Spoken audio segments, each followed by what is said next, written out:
Hey guys, it's Carl Brown for GuitarLessons365.com. Got a beautiful song today by Firehouse. We recently lost CJ Snare, the lead singer of Firehouse, and I've been getting a lot of comments on YouTube, like people wanting me to do another one of the tracks. I've done some music of theirs before. These guys are kind of from my neck of the woods. I'm from North Carolina, so they're all from that kind of area. And so I thought it's a great idea. So we're gonna learn how to do Love of a Lifetime today. It's got some great chord work in. Bill Leverty, the guitarist, is a great guitar player. He's got some great solos, including this one. It's kind of short, but really melodic. It's got a little flashy stuff in it as well too, so it's a lot of fun to play. Anyway, we're gonna take care of the whole song for you guys today.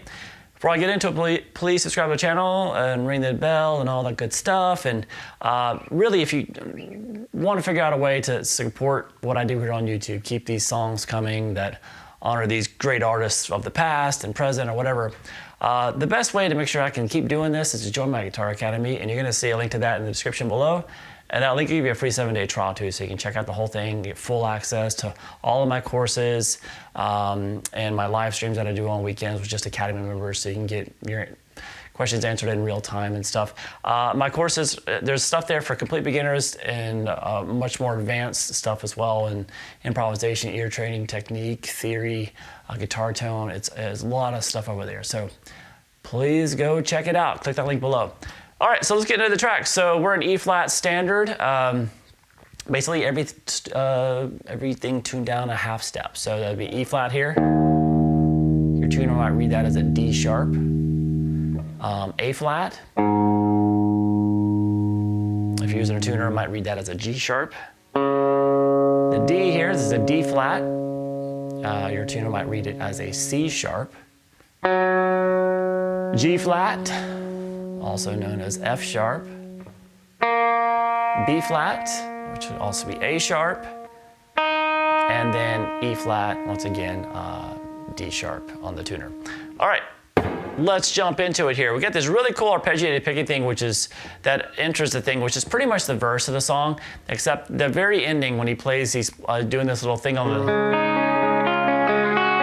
around a D major chord. He plays it slightly differently the very first time you hear it in the song, and then when the verse happens, he does a different ending there on that chord.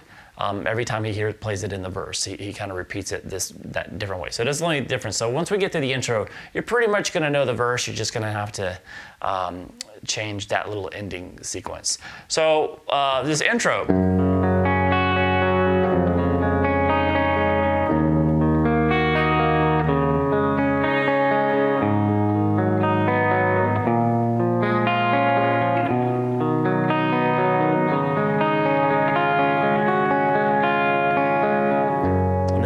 Come in there.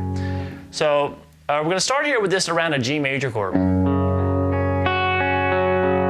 But really, just the notes that he's using, it's an open G power chord because you're not going to have any note there on the A string. So it's the 3rd fret there on the low E string.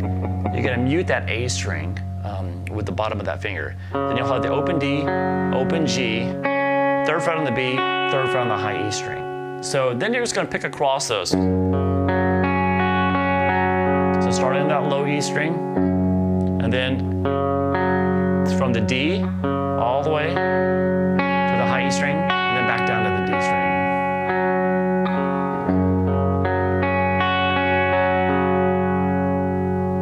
All right, from there we're going to go to this. Now what that is that's a D major add 9 chord in first inversion. I know it sounds complex, but really what it is it's a D major chord here, like you would play like this. But if you take the note on the top of the high E string and remove it to the open high E, it becomes the 9th. Instead of the 3rd, it's the 9th. Now this by itself would be called just a D sus2, basically replacing the 3rd with the 9th. But what Bill's also doing is he's playing the 3rd, that 3rd in the bass. So we still have that F sharp.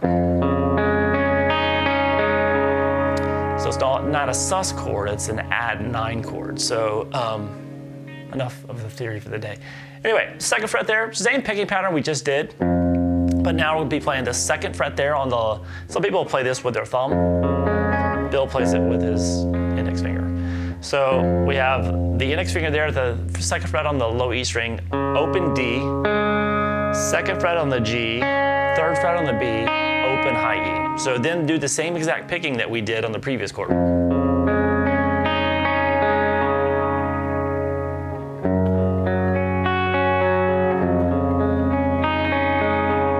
Now the pattern's going to change. So we kind of pause on the first note, which helps us grab some of these chord forms. So you kind of just hit that first note, let it ring, and then you pick. So the next chord, he's playing an E minor chord like this. He has an open E there. And you have the second fret there on the D string, the fourth fret on the G, fifth fret on the B, it's kind of a stretch, and then the third fret there on the high E string. So you'll pick the low E first, and then you pick the D string and the G. And then we're going to pick from the high E string across to the D.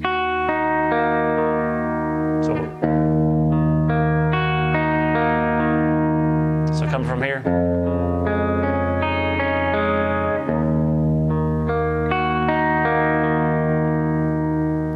From there, we're going to go to the normal. We talked about this D sus2, which is basically just a D major chord with a high E string open. And so we're going to go to that chord. So that's just the only note you're going to be holding is the second fret on the G and the third fret on the B. And we're to that same phrasing again, where you kind of hit the first note first, the root note, and then so pause. It kind of lasts the length of two notes of the picking pattern, and then pick G, B, and then the high E back down to the D.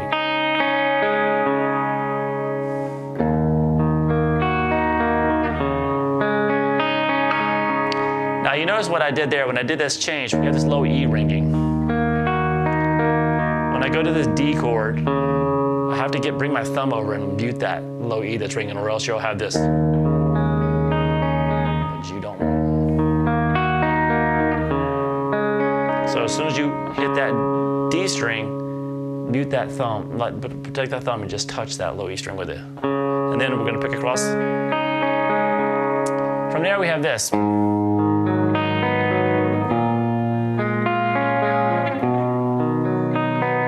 Basically the second half. So we're going to basically play an A minor 7 chord. So that is going to be the open A string, second fret there on the D, open G, first fret on the B, open high E string. So it's pick that first.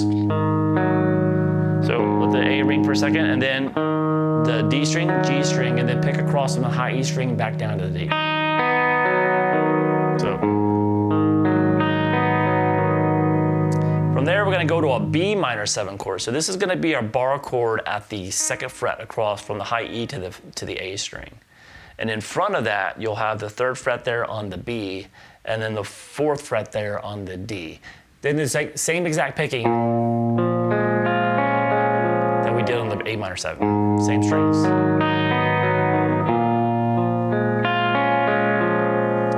Then we're going to go to just a regular C major chord. The same exact picking that we did on the A minor 7 and the B minor 7. And then we're going to end this intro.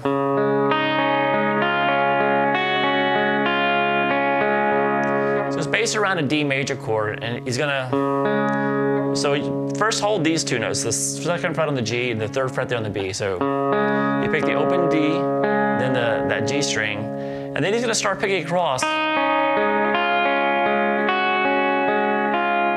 So what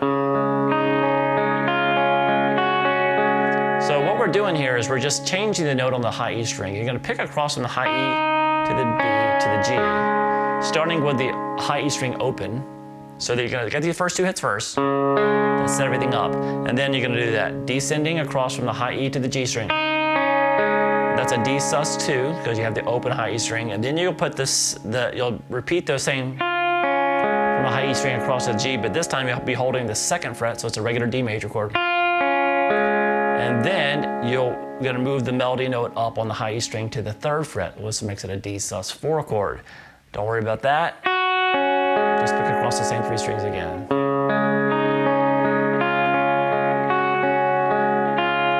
Then get back to that D major chord. So you're just gonna let that note ring for a second. The second fret there on the high E string, and then, so just then pick across from the B to the D. So all together.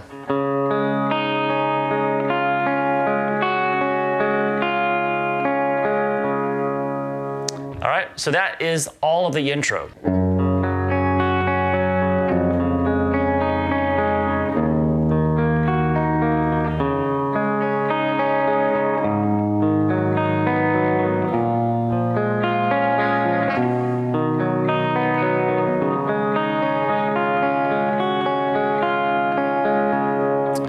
So now we get to the verse, which is pretty much that chord progression played 2 times through, but that, what we talked about before, that is slightly altered. So the very last chord is altered. Everything else is the same.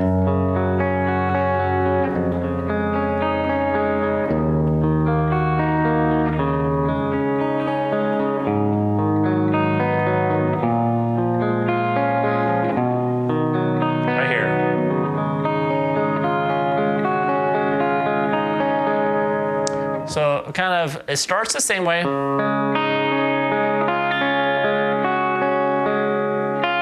when we get back down to that D where before we just held this note, then did that, instead of pausing on that note, it just plays this note on the high E string. So when it gets here, back to the second fret on the G, then you're gonna skip over and hit the G string. And then you're gonna go to the open high E string and pick across from the high E to the G. So it is.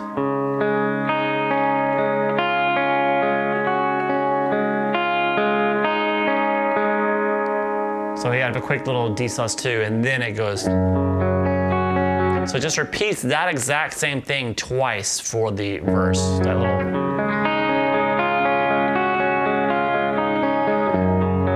Back to the same progression.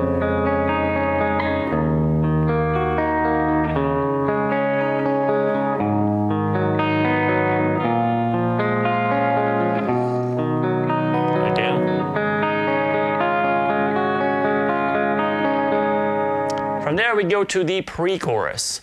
So this pre-chorus right here has kind of a sustained A minor and B7 chord, B minor 7 chords, and there's some little vibrato bar action going on with it too. I know in the original video he's using a Les Paul. Don't think he's recording this song on an actual Les Paul. I don't see him playing live on a Les Paul because he's got some whammy bar stuff being used throughout the song and the solo and here too. So it looks like this. This is the pre-chorus.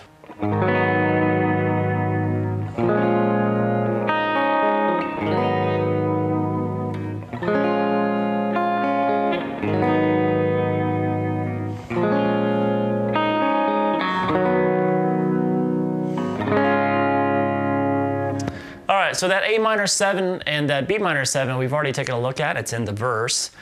So we're just gonna strum those chords this time though. So we'll strum across the A minor 7. Add a little bit of vibrato there with the bar.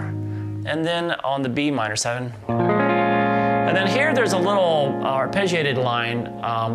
It might be an overdub, but you can do it just with one guitar. He has that little line that comes in after you strum this, and then you hear it.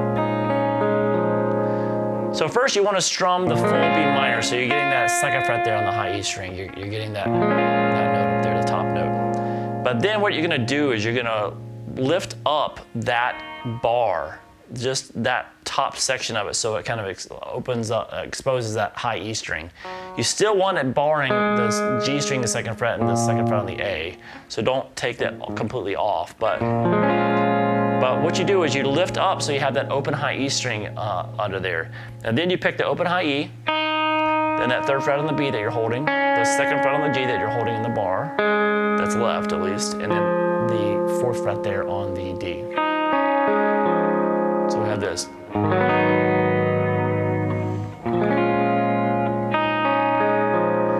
Now, when I see videos live, I don't really see him doing that little, sometimes he'll mess with it and add different notes on top, but I don't really see him doing it like they're recording much. So I don't know if that's an overdub, but with a little clever little barring and release, you can kind of go from a full bar to a half bar.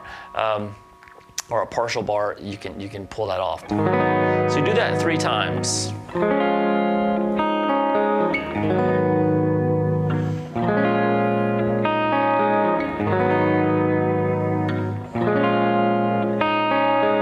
After the 3rd time, just go to C major, and then a D major.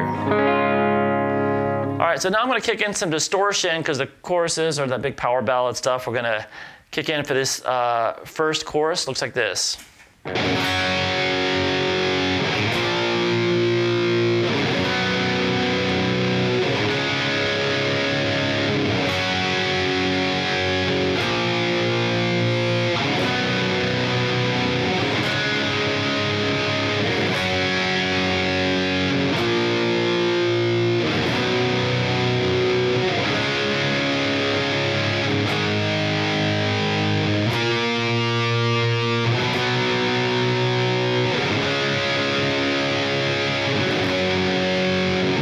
So it's just a G power chord, open G power chord. So it's not, that note would make it a G major. They don't do that. So you're muting the A string. So 3rd fret on the low E, mute the A, open D, open G, 3rd fret on the B and the high E.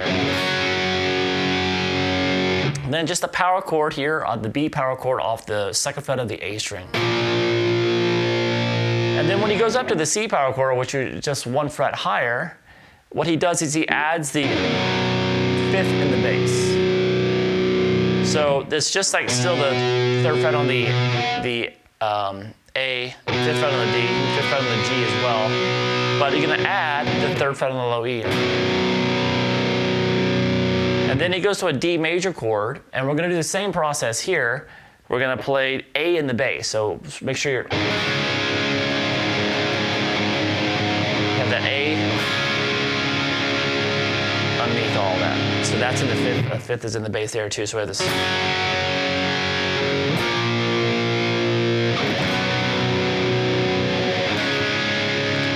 after 3 times here.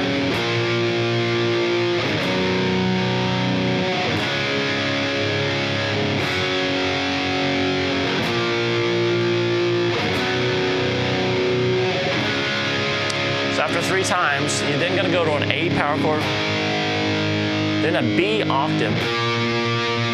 So that's just the 2nd fret on the A, 4th fret on the G.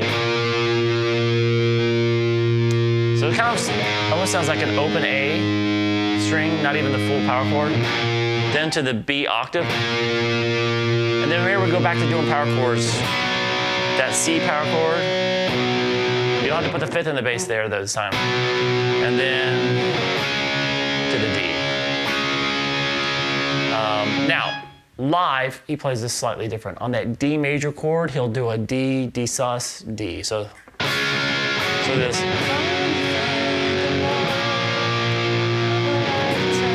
Right here.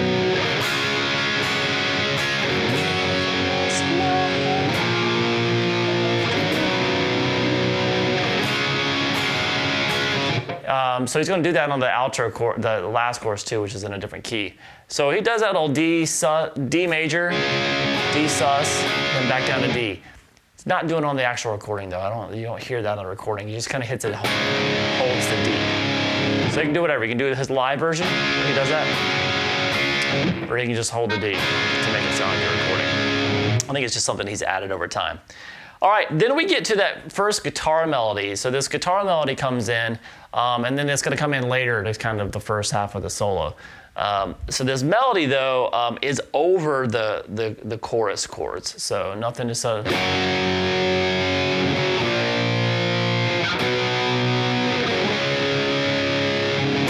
All right, so I'll show you the melody real quick. Sounds like this.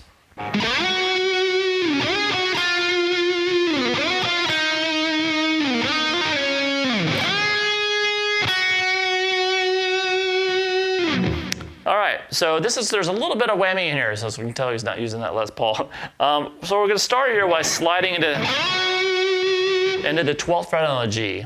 And then you're gonna slide up to the 14, still on the G string, 12, 11, so it is.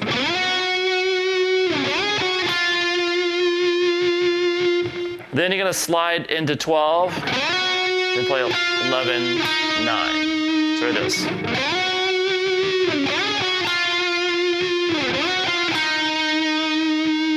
So you're playing the 9 there, then you're going to slide back into the 9 again. Hammer on 11, pull back off to 9, slide down to 7. So we have this. And then here, it sounds like,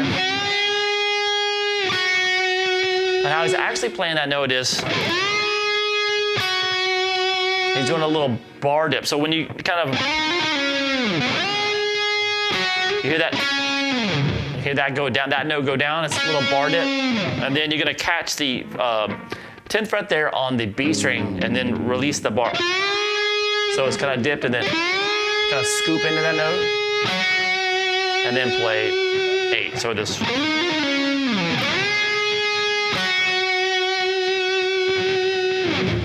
So it's a little bit, you could play it if you don't. You can just play it like that as well too if you don't want to throw your guitar out of tune. All right, then it gets back into the verse, the second verse. Second verse is just slightly different. It's abbreviated, and I believe it's because there's no pre-chorus this time around. It goes straight back into the chorus. So the timing of this verse has to be a little bit different. And what they do is they just basically, that first ending, they still repeat the verse 2 times, the full progression, but at the very end of the first time through, we're talking about in the second verse here, after that first guitar melody, that very first ending, before you repeat the chords, that D is that D major chord where we're usually doing that. We're doing that, usually that full picking pattern on, very abbreviated. So let me play it through so you can kind of see it, and then I'll just kind of describe that one little part.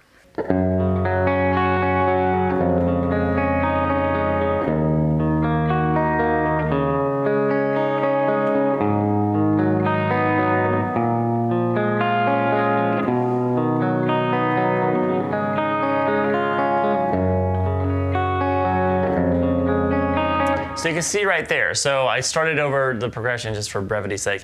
That's the only thing that's different from the first verse, is that little, when we went to that first D major ending, and just basically picked across it like that. So starting with the D sus2, picking from the high E to across the G, and then when you do the D, moving across from the high E to the G string, that's all you do. And then back to the progression.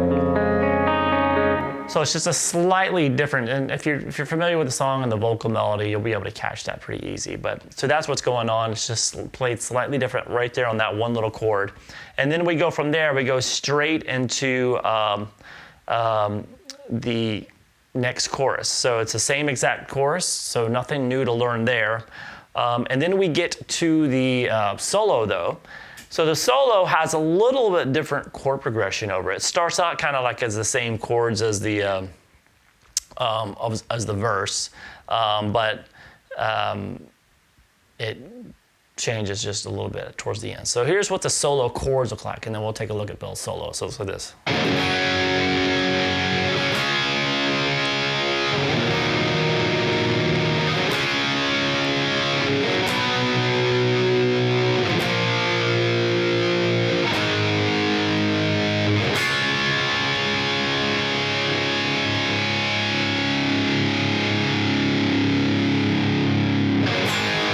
And into the last chorus there. So that's just G to D to an E minor, back to D major. And then from there, we're just gonna go to this power chord. C power chord off the 3rd fret of the A. Then B at the 2nd fret, B power chord. Then the A power chord, so the open A power chord. So it's open A, 2nd fret there on the D, and then to a D major again. And this is when he's doing the tapping, when he gets to this D, and he just kind of holds this while he does all the tapping there. So that's about it for the solo chord progression. Let me take a look at the actual solo itself. We're gonna start with that same melody, and then go into some pretty cool stuff. So it looks like this.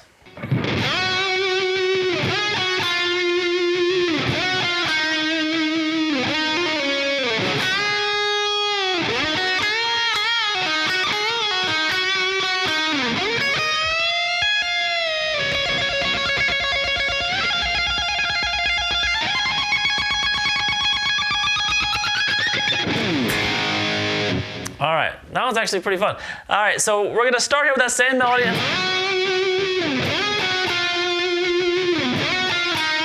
Then, right there, instead of doing that little bar dip, we're just gonna actually bend to that on the 8th fret there on the B. And then we get out of that kind of recurring melody into the actual solo.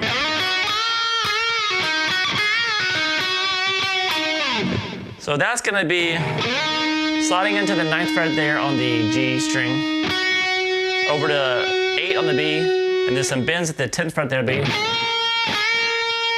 Couple of them, release, pull off to 8. So over to 9 on the G, back to 8 on the B. And then a bend and release at the 10th fret there again.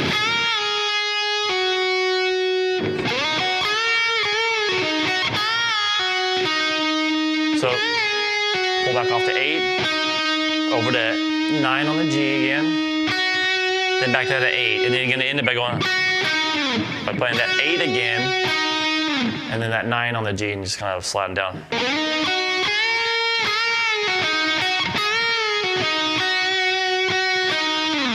And then we have this lick. So that's gonna be sliding into the 12th fret there on the B. You could do this. That's kind of like a common little blues lick, but he does it differently. He plays it like that. So he does that because then he's gonna have to do this, start this like D major tapping thing. So we're gonna slide into the 12th fret on the B, then play 10, 12 on the high string, bend it up a whole step, and then tap the 15th fret. Then pull back off to 12 and release that bend. And now he's gonna start this kind of a trill. Now he's tapping with his pick. So he picks that, he taps that note with his finger, release, and then he's gonna move over to his pick. And he does it like this. He actually holds the low note with his index finger and mutes the strings underneath it with his middle finger. I kind of like doing it like this or like this, you know, kind of just having my index doing a lot of the muting or the fingers behind it. So whatever's comfortable for you, but what he's doing is he's tapping.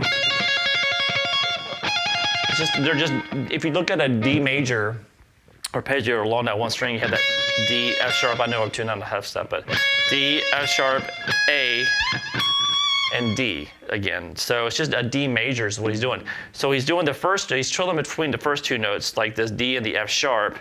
So once again, however you want to play, he's playing it with his index finger here and muting with this finger, all the strings underneath it so they don't ring out. Or you can do like this, or like this. But have a finger holding it and have something muting the other strings. And then tap with your edge of your pick at the 14th fret, so you get a little trill going between 14 and 10. Now we're going to continue the same process. Now we're going to go up to the next part of the arpeggio. From D to F sharp, we're going to go now to F sharp to A. The other, and we're going to trill, the pick is going to be trilling on the 17th fret there, the high E string, while you're holding the 14. And then that finger is going to go to the 17, and then you're going to be trilling off of the 22nd fret, which is that D note. And then here, this one gets fun. So as he kind of stays on this one, and then you're going to keep this finger here, but he starts taking it up, the pick tap up, when you get that crazy sound. So, but you're keeping the note and the fret hand the same. So.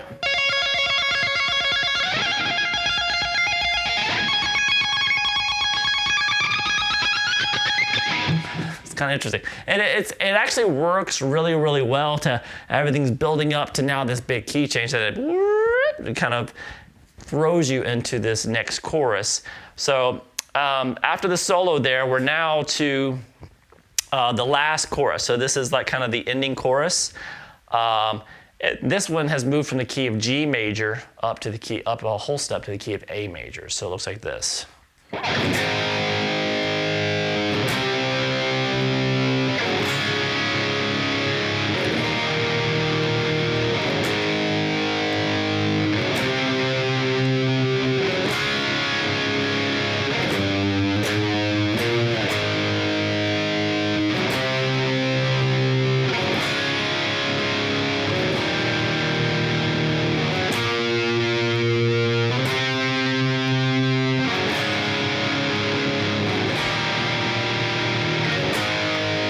So it's going to repeat that all again, but we don't have to go through it. So let's start out with just an A power chord, and then a C sharp power chord. So this is going to be off the 4th fret of the A string. And then that same D power chord, or just a D. So it's basically when he's playing his D chord, he's putting the A in the bass, the A string. It's kind of thickening it up a little bit to an E major. Repeat that.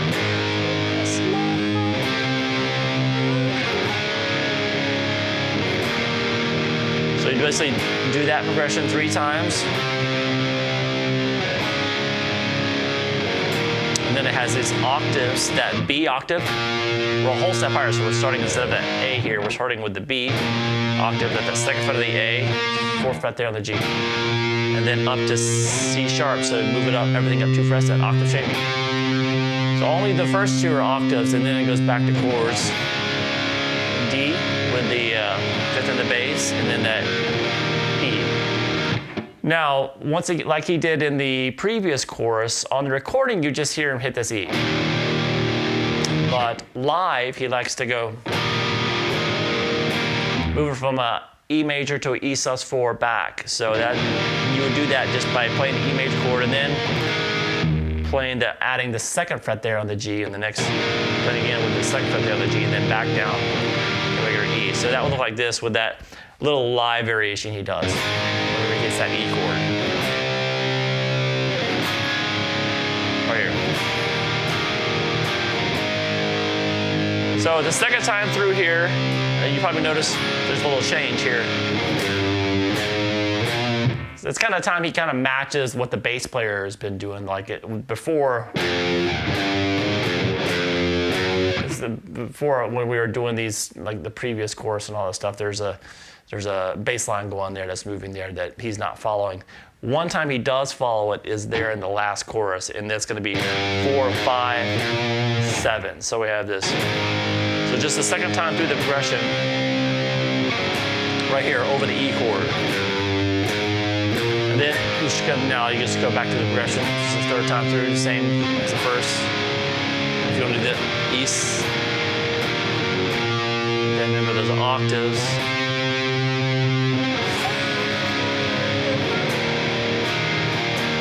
And then repeat.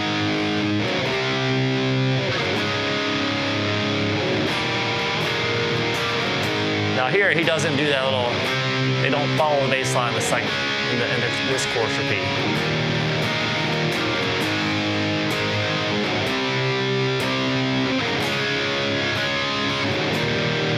Then we have this.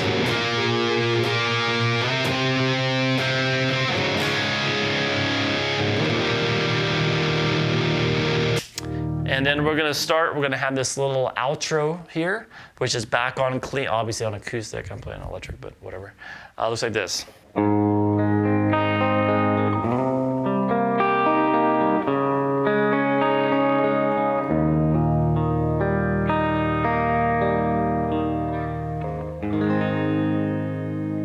All right, so this is going to be start around an A major chord. So it's basically, we're back to the arpeggiated picking, but we're in the key of A now, so it's going to be different from what we've done before. So hold an A major chord, and so just pick from the high E, the A string, all the way to the high E string, and then back down to the D. And then it goes to another minor 7th chord, but this time it's going to be a C sharp minor 7. So you're going to slide into this first note. So that kind of helps you there, and you're going to slide in. It's the same as we played this B minor 7 that was at the 2nd fret, but it's at the 4th. And that was a little bit different timing. You hear this holding that first note, and then you're going to pick the D string, G, and then cross from the high E, B, G, back down to D. So.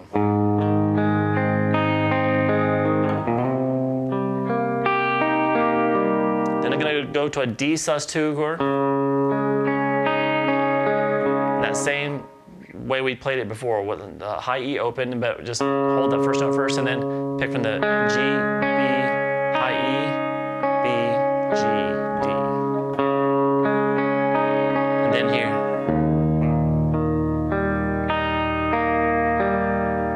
things kind of slow down as you pick through it. Hold an E major though, and you're gonna pick, no pausing here, it's gonna be slowing down. Low E, A, D, G, high E, B, G, D.